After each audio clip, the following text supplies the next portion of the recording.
So last year, I did a video going through my rewatch of Kamen Rider Decade, a show I had not seen in well over a decade. As I had explained in that video, I was going through all of the Heisei Rider seasons I had not seen, in order to get myself fully prepared for the 20th anniversary season of the Heisei era, Kamen Rider Zi-O. So now I've seen all of the Heisei seasons, Kuga through Build, and have even done my Decade rewatch. So now I'm fully ready to get into Kamen Rider Zi-O, and see if time has been good to it or not. So here we go again, on a journey through the next decade of Kamen Rider. This video is going to be covering the first story arc of Kamen Rider Zi-O, all the way up to episode 16. There's a reason why I'm breaking it up like this, but for now, trust me when I say it will all make sense in the end. Just as a refresher, I have seen these episodes back when they were released back in 2019. I had watched the first half of the show, but due to wanting to see every season, and therefore be able to understand all the legacy material, I went back to finish the rest of the Heisei era before finishing the show. Kamen Rider Zi-O was a very unique time for the franchise, as not only was the show celebrating 20 seasons of the Heisei era of Kamen Rider, it was also the end of the Heisei era itself. I keep mentioning this Heisei era, and while not turning this into a Japanese history lesson, to briefly explain, the Heisei era was a time in Japan where Japan was ruled by its 125th emperor, Emperor Akihito. The era began in 1989, which does technically make Kamen Rider Black RX the first Rider season of the Heisei era. It's generally lumped in with the other shows of the Showa era given the decade-long break between Black RX and 2000's Kamen Rider Kuga, but it does create oddities such as this. So,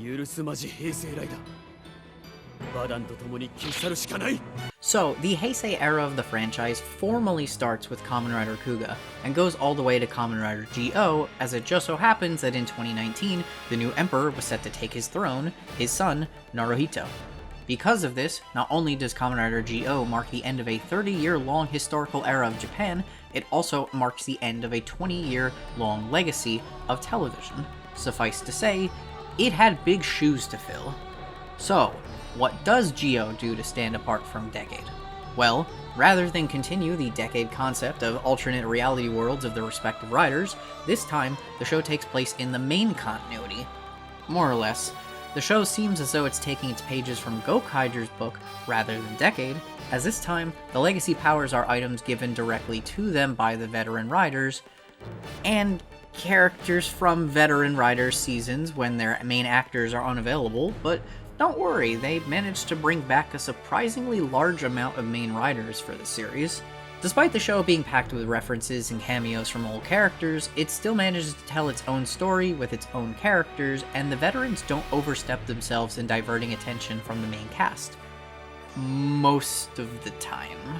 Well, enough preamble, let's talk about the story and those characters as we dive into the first story arc of Kamen Rider Zi-O, The Path to Oma.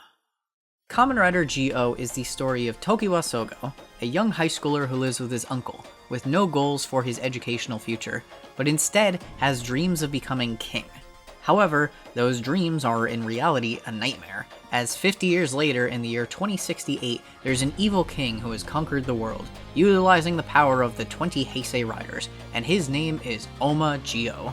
In order to stop this calamity, two people travel back in time to stop this from happening, with the goal to take out Zi-O while he is still young. Eventually, the two find their target, and it's revealed our boy Sougo is the future Demon King in his youth.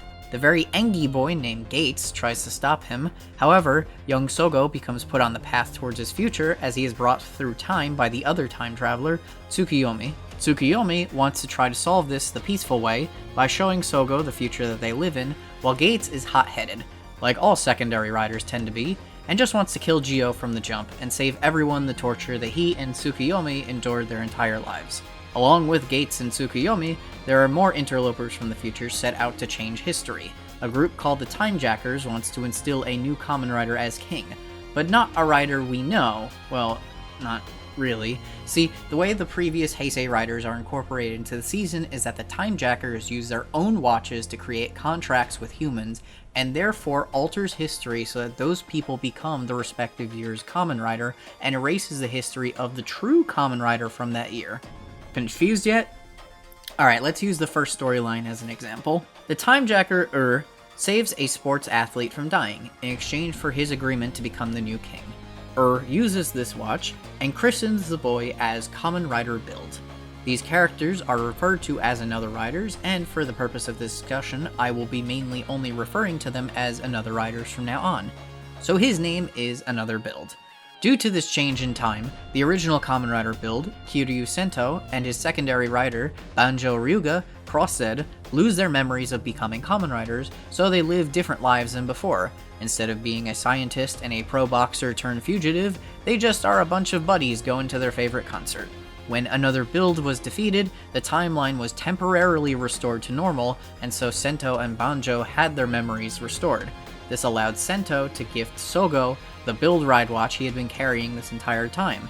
Utilizing this power, Sougo is able to go back in time and defeat the Another Rider using his respective Ride Watch, as only the original Rider's power can defeat this Another Rider. By accepting this power, Zi-O is actually removing these respective Kamen Riders from history and claiming their power as his own. After defeating Another Build, Sougo gives Sento a blank Ride Watch, and while Gates fears this decision of deleting Build and Fourze from existence will lead to the darkest future, Sougo believes the future will work itself out, and that eventually, even without their powers, these former riders will follow the paths towards becoming those exemplary heroes that they once were. Okay, everybody got that? Nobody confused? Yeah, it's a lot to take in, and a lot of steps are involved in making this whole premise work. You'd think this would be a timeline nightmare, and while it's messy sometimes, the core themes of the story make itself worth the headache, and once you get the premise, it does become easier to focus on the episode-to-episode storylines. When I discuss the next two-parter, I'll try to re-explain the concept in a more direct manner, but as for this introductory two-parter, I think it's a fantastic way to introduce the series.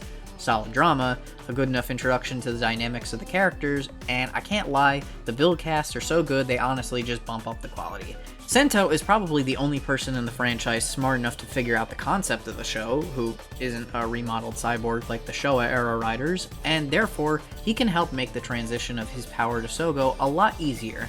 He's quite honestly the perfect first cameo for that very reason, and it makes sense why the Build two-parter is the first story. It sets up the premise, helps the kids at home transition between the previous cast and the new one, and honestly, it lets the production staff get an extra 2 weeks out of the Build Cafe set before they inevitably have to tear it down, and it sets the show up for a successful formula. The next two-parter is the X8 two-parter, and since they don't have a war criminal scientist like Sento this time, and only have a hospital pediatrician to help them, the gang have to figure out which rider this even is and what year he is from. You'd think this formula would become really stale really fast, and while the early episodes are a bit more of the mystery for the gang to solve, they don't overstay their welcome, I feel. So to back it up a second, Gates and Tsukiyomi all go to Sougo's high school now to keep watch of him, and let me just say, I love this trio. Despite how depressing the setup of the show is, the entire group of Sougo, Gates, and Tsukiyomi are hilarious and incredibly brain-rotted. They have so much chemistry together, and even if the show didn't have excessive fan service, I'd still stay just to watch their antics. They find one of their classmates was attacked when he played a cursed video game and assume this must be the work of another writer. They go to the hospital where the victims of this monster are taken, and one of the doctors, Hiro Kagami, Kamen Rider Brave, gives them a clue to where to find their next rider. Through a convoluted process of events, including entering in a copyright-free Konami code, the gang are sucked into a video game, meet another X-Aid, and when they defeat him, they are attacked by the real Kamen Rider X-Aid. The other time jacker named Aura appears, and she revives another X-Aid, and, to use the old meme, too much pink energy is dangerous. There can't be two X-Aids at once, so the real X-Aid loses his memories and powers, and they all get ejected from the game. Gates tells Sougo to stay behind and that he will handle the situation on his own, and goes back in time to 2016 to fight the Another Rider by himself.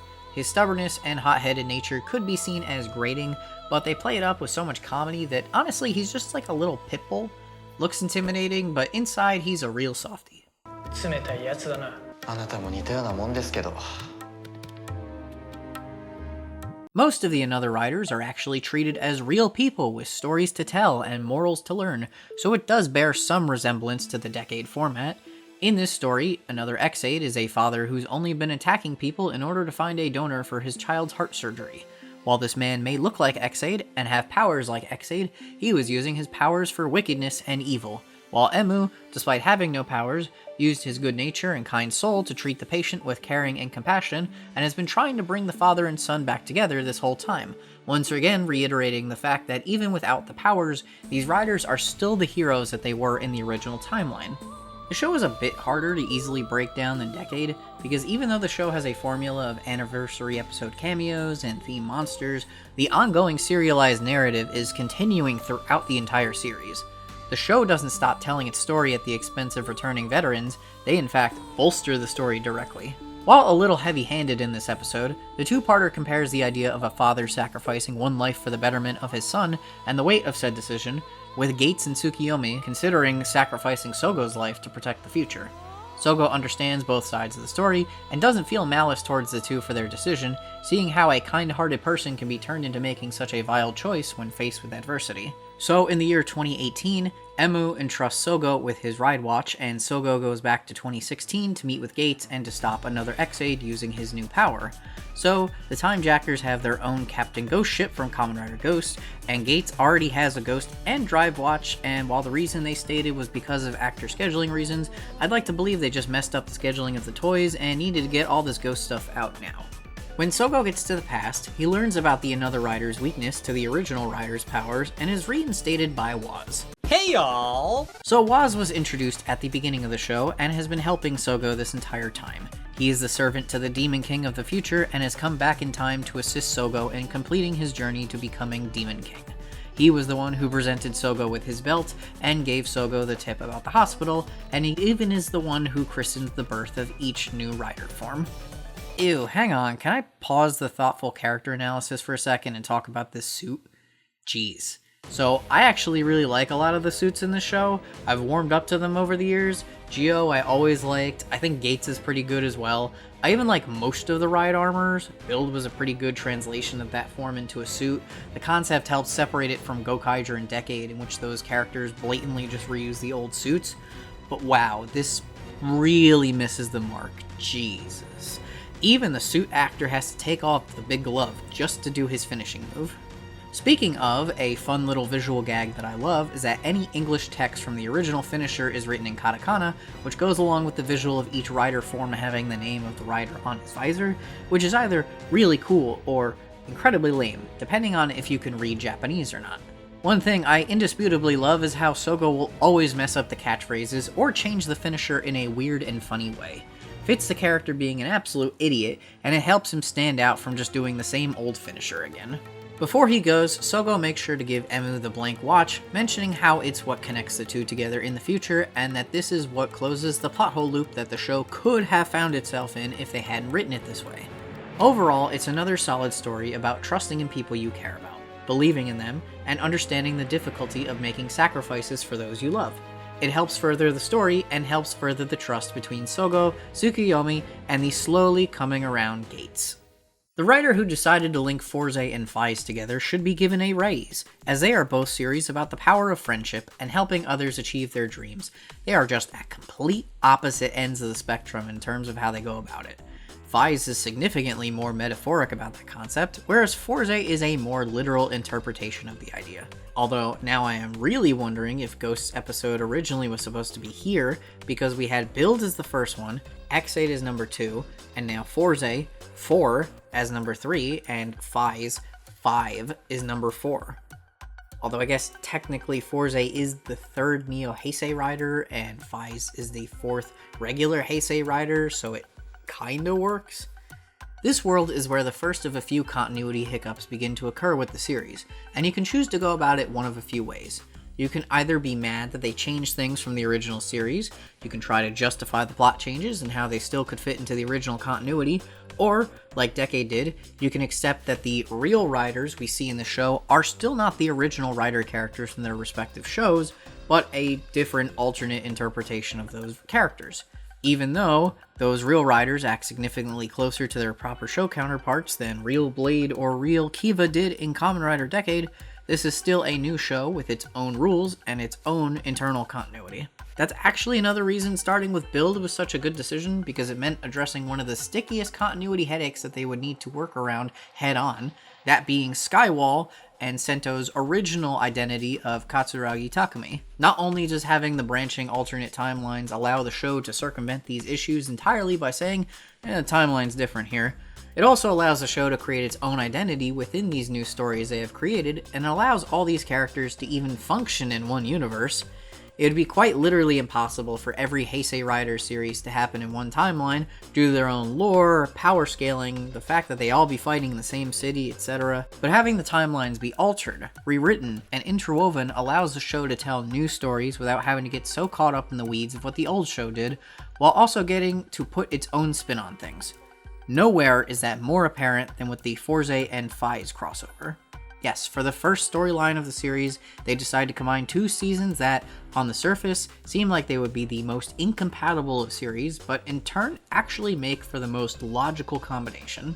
But the only reason such a crossover happens in the first place is because the leader of the Time Jackers, Schwartz, shows up and has much more complex plans for his future king.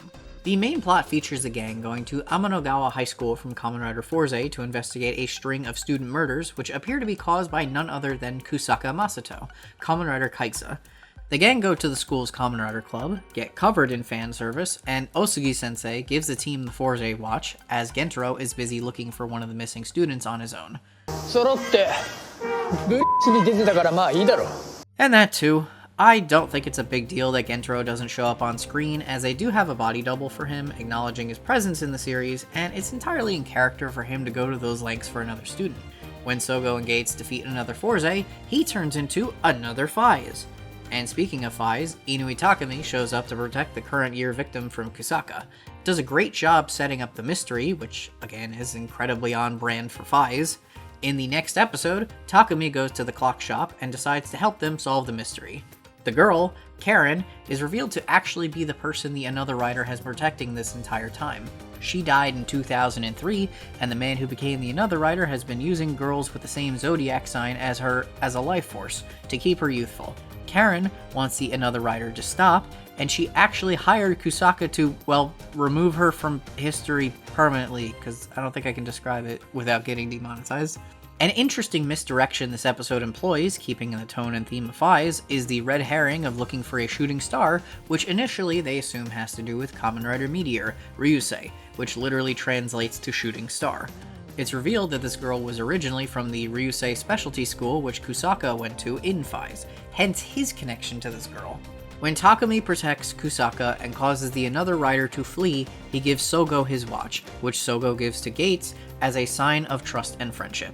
Throughout the story, Sougo has been focused on wanting to be friends with Gates and Tsukiyomi, despite Gates' insistence that Sougo needs to be eliminated. This episode illustrates the different kinds of friendships that one can have, how friendships can be toxic, and how we can do things for people without realizing we are hurting them, how we can all be friends with people that we hate. These are the themes that Kamen Rider Faiz was all about.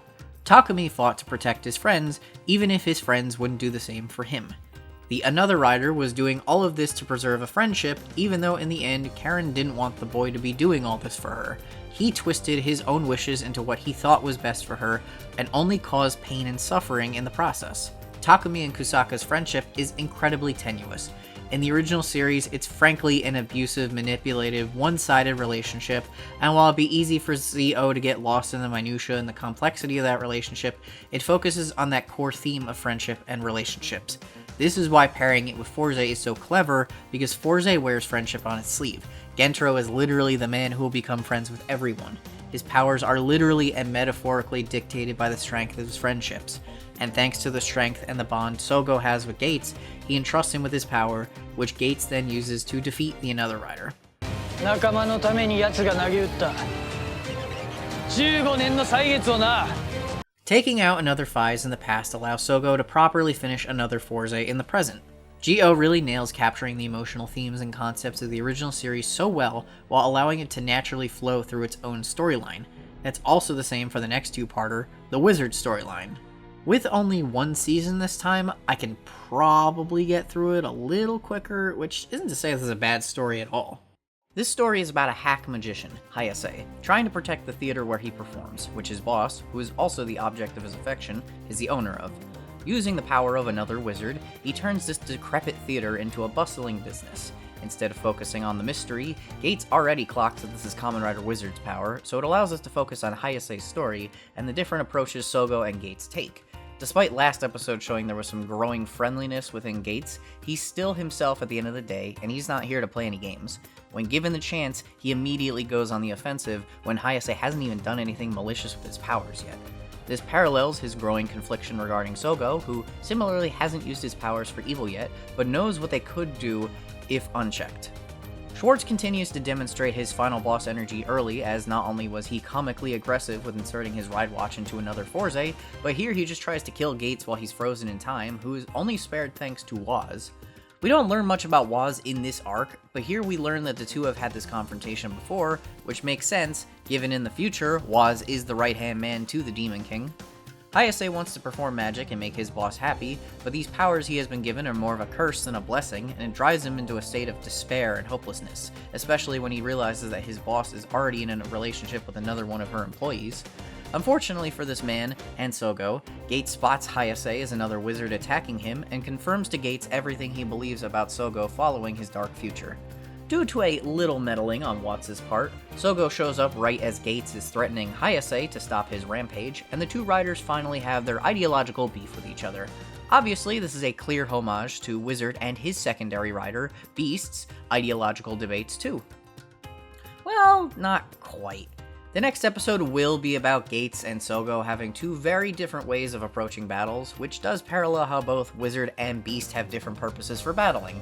Wizard fights to save people first and destroy the phantoms lording over them, while Beast needed them for a resource to feed his own Chimera Phantom that gave him his power. Due to Beast thinking Haruto was even stealing resources from him by killing the phantoms rather than feeding them to someone, Beast, Nito, labeled Wizard, Haruto, his rival. And given the clash in ideologies was one-sided in Wizard, it is almost too appropriate that the person Gates gets advice and the ride watches from is none other than Nito himself. Gates goes after Nito, but not before saying something that will hopefully prevent this video from being marked as for kids in the subtitles. In this episode, we also learn why the past riders lost their memories, as Woz explains that the another rider existing changes the course of history, thereby erasing the memories of the original rider.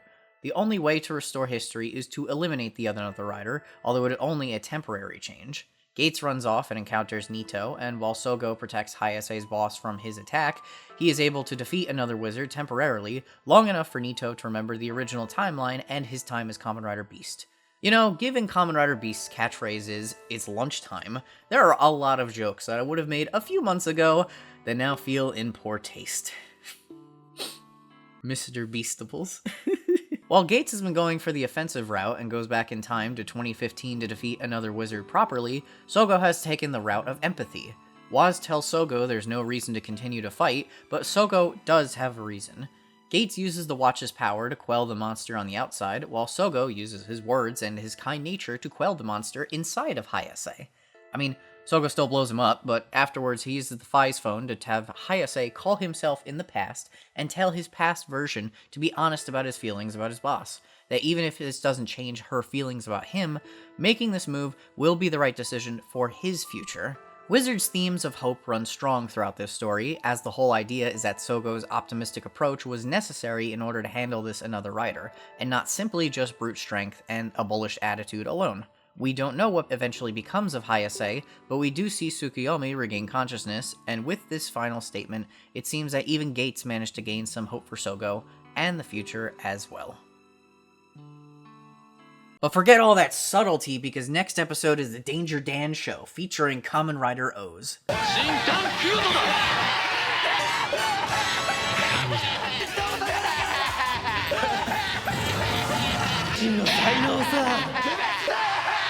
In this story, we see Sougo idealizing famous Japanese military leader and also sometimes CGI hoodie ghost, Oda Nobunaga. However, when Gates explains that Nobunaga's followers hated him and killed him, Sougo states that he's not going to be like that when he's the Demon King, because he's just built different. Meanwhile, Schwartz is telling the other Timejackers that the reason why they failed is that their candidates lack the ambition needed to become the next king, but notes how he's been saving a special candidate for the occasion. The group then sees said candidate on television declaring his corporation an independent nation from Japan. And, well, it's none other than Dan Kuroto, Kamen Rider Genmu from Kamen Rider Ex-Aid. He has declared himself the king of his own nation, no longer being governed under the rule of his home country. A nation which I will declare! While Gates and Tsukiyomi are naturally concerned about this, picking up that this is likely the work of the Time Jackers, Sougo is intrigued and runs off to go learn from this new king. Upon saving his servants from the Yummies, Danger Dan makes his move. In what I can only describe as bad writing, the Taco Watchroid randomly makes its debut, blasts Danger Dan, and then makes him drop his own ride watch on the ground. Sougo chases, while Tsukiyomi misreads the number on his back as 2016. Gates goes to 2016, uses the Genmu ride watch, and defeats another O's, temporarily stunning Danger Dan in the year 2018, who at that moment was attacking Hina, the first returning veteran from Kamen Rider O's, for speaking out against his rule. Sougo had stepped in and indirectly protected Hina before pledging that he wants to follow Danger Dan around and observe what kind of king he is. He obliges and Hina is locked away. Now, I've often noticed people dislike this episode because they think Sougo is too naive and wide-eyed around Danger Dan's explosive outbursts and tendencies, but it's actually very clear that throughout this story, Sougo is aware of what's going on and is trying to protect everyone, because as soon as Danger Dan and Hina leave the room, he calls Tsukiyomi and tells her to hurry back in a very concerned tone. Now, admittedly, he should probably just tell Gates that he's been playing a role here, but with how much distrust Gates already has of Sougo, he might not have even listened. So, Sougo plays the role as the guy Gates think he is, and defeats him. The dialogue is actually incredibly clever, with Sougo never confirming or denying the accusations that Gates makes, only acknowledging that this is what Gates thinks is the truth. This maneuver does exactly what Sougo wants, and gets him on Danger Dan's good side, at the expense of Gates believing that Sougo is a traitor. In the next episode, we see that the kidnapped Diet member, Hino Eiji, escapes thanks to Hina's inexplicably strong arms that even in the original series barely made any sense, but here have virtually zero context to them. Sougo spots the two escaping, but lets them go. Waz states that this man has the potential to be a king, and Sougo wants to see what this man is capable of. Sougo asks Danger Dan the kind of king he wants to be, and when he states he only wishes for power over others, and when Eiji objects to this idea, Danger Dan tries to kill him. Eiji protects Hina from the attack, and after the intro we get Gates' side of the story, still in total belief that Sougo is going down the dark path he attempted to stop all this time. We get some comedically revisionist history about Oda Nobunaga only being a demon king from some people's point of view, but the larger implication of this is to tie into the narrative about how what Sougo is doing right now may not make sense from other people's point of view. Gates goes to confront Sougo, with Sougo continuing to explain that he's not actually helping Danger Dan, but observing him in order to become a good king, learn from what he does wrong, and do what he wants to do correctly. After returning to the castle and freeing Eiji and Hina, Eiji explains to Sougo that you can't save lives all on your own, and he recounts his own traumatic experiences in the Middle East. Given this new timeline takes Eiji from being a homeless man with nothing more than some underwear to his name and turns him into a successful politician, helping people across the globe, this is one of the strongest examples the show sets out about how even if the Kamen Rider lost their powers, they will still continue to do the things they are put on this earth to do, helping others in their own unique way. Eiji presents Sougo with the O's Tatoba and Tajidor ride watch, and if you'll let me headcanon for a brief second, I'd like to believe that even in this revised timeline, the influence that Eiji had on Ankh managed to persist through time, so that even if those events may not have happened exactly as they did in the original show, Eiji may have touched the life of someone else very similar to Ankh. Whoever it is may have given Eiji the red feather he's wearing on his suit all episode, and that's where the Tajidor ride watch comes from. Eiji grasping the hand of someone else who needed it. That, or Bandai just wanted to sell 4 Ride Watch toys in this 2-parter. I don't know. Speaking of toys, after the extended fight between the Tajidor Time Machine and Castle Doran from Kamen Rider Kiva, no, you are not missing any context here, I promise you, Sougo makes his trip to 2010 to confront Dan Kuroto. Now, watch this clip from an early episode of Ex-Aid from 2016. Dr. Shoku, 私たちのゲームはまだ始まったばかりだ。バグスターウイルスはすでに大勢の人々の体の中に潜伏している。And now see how flanderized Dan Kuroto has gotten, with the way they portray a version of his character that takes place earlier in the timeline, back in the year 2010. 私ならできる私は不滅だ私の神の才能に不可能はないなぜならやがてダンクロトシを名乗る男なのだ Sougo remembers the words Eiji said to him and vows to become a superior king to what Danger Dam demonstrated today, using the new Ride Watch to become G.O.'s armor. Happy birthday! Okay, the fan service this episode was amazing. Oats fans will get all of the little callbacks throughout the two-parter. Ironically, despite O's being all about people uniting together, this episode actually ends with Gates leaving the group to go off on his own, where he will soon be met with a man just as angry and standoffish as himself. But before then, we get the next two-parter, where we see Sougo fighting another Gaim, trying to protect Gates, who is currently fighting for his life somewhere else. Upon defeating another Gaim, Sougo meets a man in white in another plane of existence, almost outside of time and space. He wonders if Sougo has so little faith in Gates that he feels the need to protect him, rather than allowing him to prove his power for himself. And so this story is about Gates' character, his arc, and his motivations. Gates has abandoned Sougo and Tsukuyomi, and the Timejackers want him to join their side. In a cool bit of theming, Waz wants to throw out a broken clock, and he finds it to be a useless component, while Sogo's uncle believes that there's value in fixing something broken. These themes are playing out while Sougo is deciding to go and find and bring back Gates, clearly showing which of the two people he is more likely to listen to. Sougo leads Tsukuyomi to Gates, right as he is kidnapped by another Gaim for attempting to rescue one of the stage crew members. Gates is then sent to the Helheim Forest, where he meets a very angry man named Kumon Kaito, Kamen Rider Baron. He was sent to the Helheim Forest by one of his dancers, Asura, the man who became another Gaim. Kaito has been stuck here for 5 years, and in that time, his resolve has not changed. He lambasts Gates for his hesitation to take down Zi-O, because he believes that all men have the power to overthrow fate with their own hands. While Gates debates on if he should defeat Sougo, Sougo has no choice on defeating another Gaim, as Tsukuyomi uses what little she knows of the situation from the other Sougo to force another Gaim into another fight. This other Sougo makes his appearance, and the two team up to defeat another Gaim. The reason that Sougo even knew all this information in the first place is that Sougo is from the future.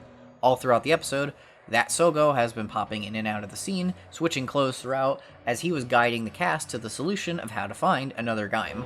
Future Sougo came back to follow the advice of, presumably, God, and the two Sougos agreed that they need Gates on their team. After finding Kazuraba Kota, Kamen Rider Gaim, and convincing him to give his ride watches to them, things seem to be going well. However, Schwartz sends the Gaim ride watch to the Helheim Forest thanks to the help of Waz. However, Future Sougo counted on this and sent the Suika ride watch into the forest too. This way, Sougo can demonstrate his trust in Gates, and Gates is able to prove to himself and to Kaito his resolve to change destiny. My one gripe with this episode is that this episode is all about Gates wanting to change destiny and alter the future, and yet they don't use the opportunity to have Gates use the Gaim Ride Watch in 2018, while Sougo goes back to 2013 to use the Gaim Ride Watch there.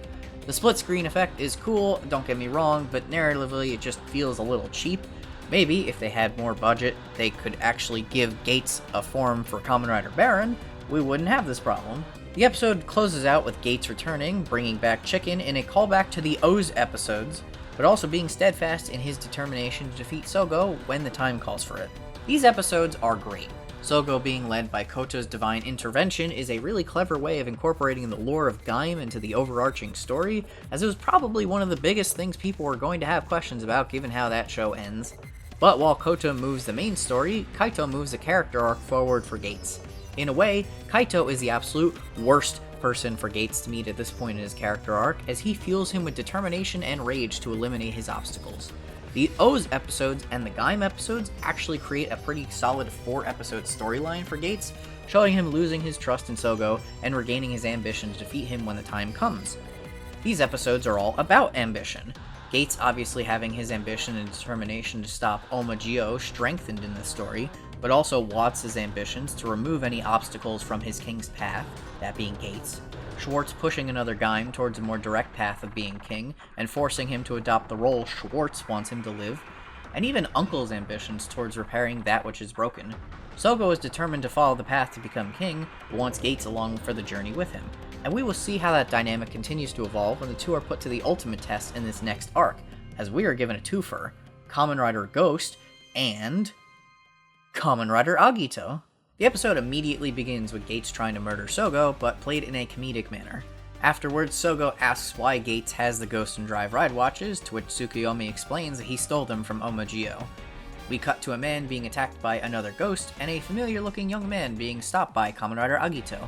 I appreciate the Agito callback, as many of Agito's most pivotal moments as a rider tended to involve scenes in the rain. Waz continues to work with the Time Jackers to eliminate Sogo's biggest obstacle, and while that is going on, Sougo is kidnapped by the young man. This man is named Takaru, and brings them to his temple. A young girl arrives, and they are trying to rescue her brother, who is the man who has turned into another ghost. This both mirrors the Kamen Rider Spectre's story of trying to find his sister, Karan, and Agito's story of him trying to find out what happened to his sister, Yukina, which was also revealed to have turned into a rider-like monster as she became an Agito like Shoichi did. Speaking of, Takaru mentions seeing a Kamen Rider, revealed to be Agito, but thinks that Sougo is involved. He almost convinces Takaru to let him help, until he mentions his wish to be king. Takaru, being a rational and sane person, is skeptical of his claim to want to be king. Gates defeats another ghost, but it's revealed that the man inside is legitimately unalived, or whatever you use on YouTube nowadays. Explains that the Ghost Ride Watch is the only thing keeping him alive at this point. This both parallels Takaru's origins, as he died on his 18th birthday by a rampaging Ganma. I don't know if you heard that story before. And similarly, Kamen Rider Gills was dead, but revived thanks to the power of an Agito seed. The idea of being given a second chance at life, and then using that power to do good being subverted by the Time Jackers, makes this one of the most fascinating Another Rider powers that we've had so far. With another ghost revives, Gates runs off and is attacked by Agito. Except, this Agito is a real jerk, and thoroughly defeats Gates in a fight. Perhaps in this timeline, this is a different member of the Agito species, and not Shoichi.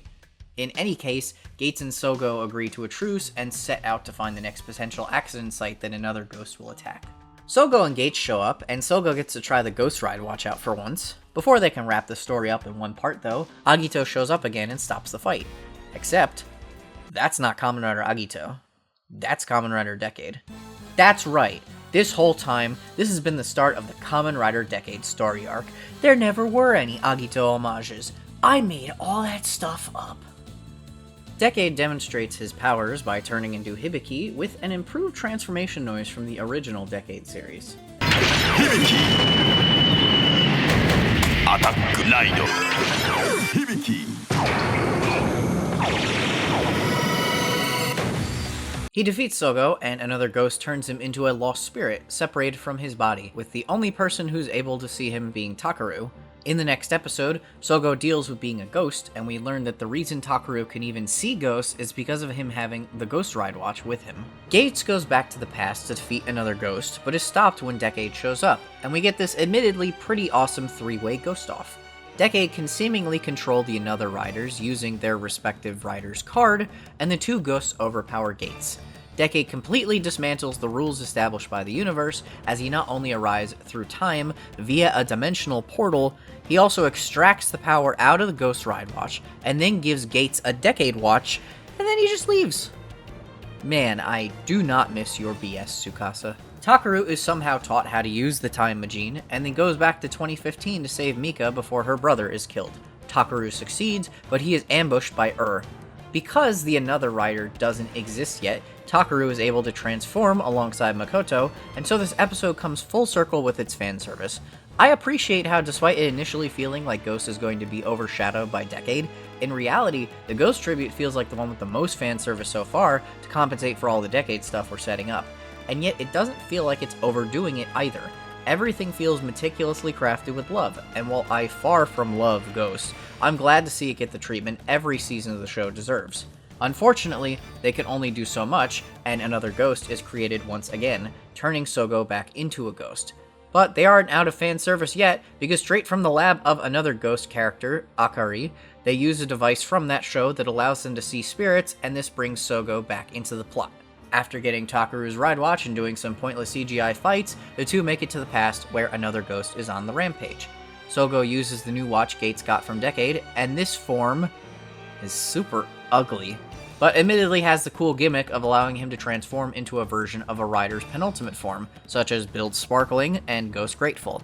Using all these new toys, he defeats another ghost, saves the brother, and Sougo returns to his body in the future. and while Sougo was successful in all these areas, he failed to stop Decade in one crucial area. そのお客さんが祖国のご飯食べちゃった。ごちそうさま。うまかった。 Oh, and threatening to destroy the world.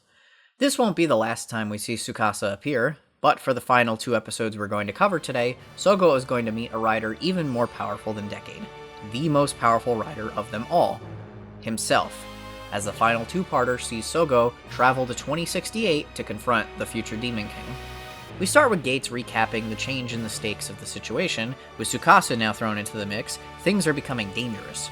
Initially, it looks like Gates is going to try to kill Sougo, but as a culmination of his character arc throughout the show so far, he actually talks to Sougo and asks for him to stop using the belt, to hopefully prevent the bad future he comes from happening. When asked by Tsukiyomi about Sougo wanting to become king, Sougo's uncle mentions that Sougo had a dream about it when he was younger. Before we get to the explanation of the dream, the team rush out to see the world being attacked by the Daimajins, Omagio's mechanized warriors. Sougo reveals that this is something he saw in a dream as a child, and that in said dream, Sougo was told by a man about his destiny to become king and prevent this calamity from occurring. We won't learn for a while who this mystery man is, but for now, it's important to know, as these recurring dreams are the impetus for Sougo's entire life goal up until this point. One of Omagio's robotic followers, Kashin, shows up to eliminate Gates and Tsukuyomi, and the Timejackers decide to send out Tsukasa again. Keeping his characterization consistent, he decides that he needs to eliminate Sougo for the survival of this world. Gates, in the presence of the reality he fought so hard to prevent, decides he has no choice but to eliminate Sougo, even though he does not want to do it anymore. And so he teams up with Tsukasa in order to defeat Sougo. One really cool fight later, Tsukasa, being a little trickster still, doesn't kill Sougo, but rather taunts Sougo about the reality of the current situation, in which he's being defended by a monster, and being attacked by his friend. And so, Tsukasa sends him into his own future, to the year 2068, to see what becomes of the world after he achieves his dream and becomes king. Sougo is now alone, with only Tsukuyomi by his side, seeing the carnage that his future self has created. One funny-ass transition later, and Sougo is face to heavily obscured face with his future self. This scene here is fantastic. Young Sougo is in horror and disbelief that the things everyone said about him actually will become real. Meanwhile, the other Sougo is so relaxed, pleasant. This is a fun novelty to him, to see his young, naive, and optimistic self. He knows that his younger self is powerless to stop him, and toys with him a little. This episode ends with an ultimatum. If Sougo doesn't want this future, then he needs to get rid of the belt that would allow him to become king, effectively giving up on his dream. They've taken all the pieces they've set up throughout the show so far and masterfully crafted this juicy little storyline, full of betrayal, devastation, and heartbreak. Genuinely, this is really good storytelling, and I'm consistently shocked by how well the show manages to have itself this well planned out. Picking up right where things left off, Sougo is sent back to his own time, where we see 2 important things. 1, those stupid little hammer gloves on the X8 armor are actually completely removable, and 2, Tsukuyomi and Sougo save Gates, and Sougo gives up on his dream, having Gates destroy his belt, and thereby changing the course of history and restoring the timeline. As the 2 riders talk, we get a weird sense of finality to this whole scene. Sougo sends his friends off to the future, and you can feel that all 3 of them don't want to split up. Gates and Sougo are not ship material, they are just besties separated by time and space. You can tell neither of them wants the other to go, now that the conflict is over. Tsukasa continues to accidentally do the correct thing, much like he did in the original show, and he admits that this is screwing up his own personal plans, and the Timejackers go about their own plans. In what's probably the first big misstep for the story, I wish they didn't just hijack the Kashin robot for their own purposes. Why is this thing even still here if everything else from the alternate future has been erased? It's all an arbitrary way to get Sougo involved in the fight scene later in the episode. Back at the clock shop, Sougo tells his uncle that he's given up on his dream, and honestly, this exchange might be some of the most impactful writing in the entire show so far, as when he tells Sougo about his original dream to become a clockmaker abroad, that failed, but he eventually became a clock repair shop owner, and that still makes him happy.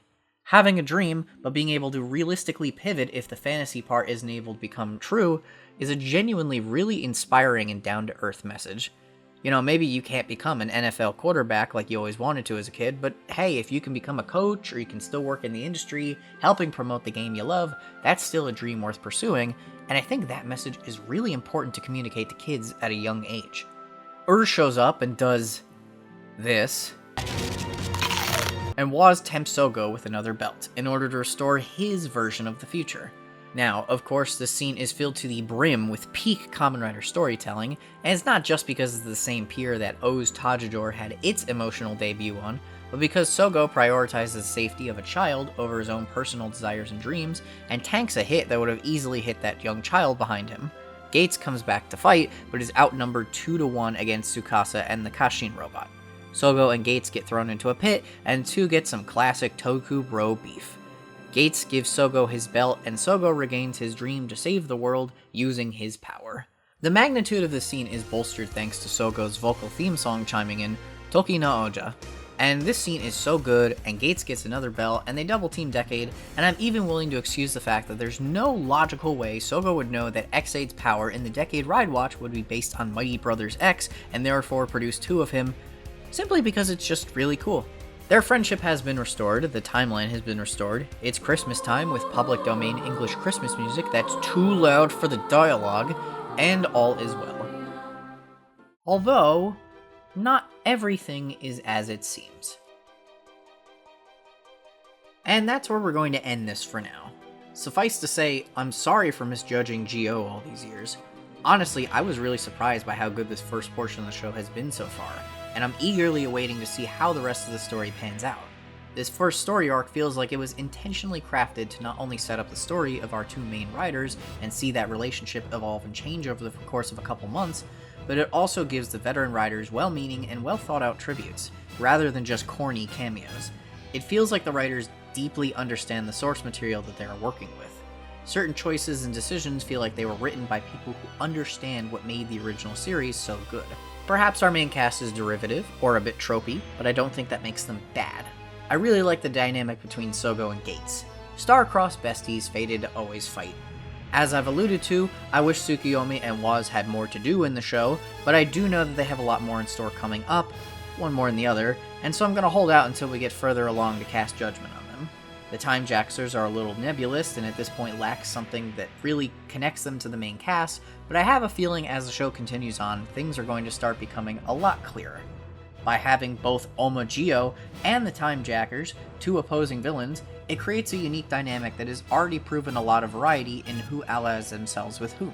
And as for the storyline we've gotten, I feel very satisfied with what I've seen so far. Kamen Rider seasons of this era really began codifying a structure of having 3 to 4 main story arcs across their run, to correlate with toys, but also as I think a way to try to experiment with the formula that began to get stale after a while. Kamen Rider had been doing a 2-episode format from Den-O until about Wizard, and so Gaim, Ghost, X8, and Build all try to tell these stories with clearly defined arcs to them. And I think in Zi-O's case, this first arc was very much the right way to do it. Gokaiger and Decade demonstrate what can happen to an anniversary season if they don't have a forward-moving goal behind the scenes for the characters to consistently return to outside of the toys, and therefore the tributes in Zi-O exist to complement the overarching storyline. It's not just show up, say their catchphrase, hand out a toy, and leave. Well, except for Decade, who literally just shows up, says his catchphrase, hands out a toy, and then leaves, but I think since it's clear he's coming back later, I'm pretty sure it's intentional. Now, it's a Toei show, so I'm sure there will inevitably be a drop-off in quality at some point in the show, and I know that coming up, things are going to start getting weird, and fast. So I am totally willing to believe that the show is going to hit some speed bumps along the way. But in the meantime, I guess I'm just going to have to keep watching and find out. Thank you all so much for listening, and I will see you guys in the future when we continue Kamen Rider Zi-O. I call on the power of my super mega fans. Super Mega, Jim Bevan.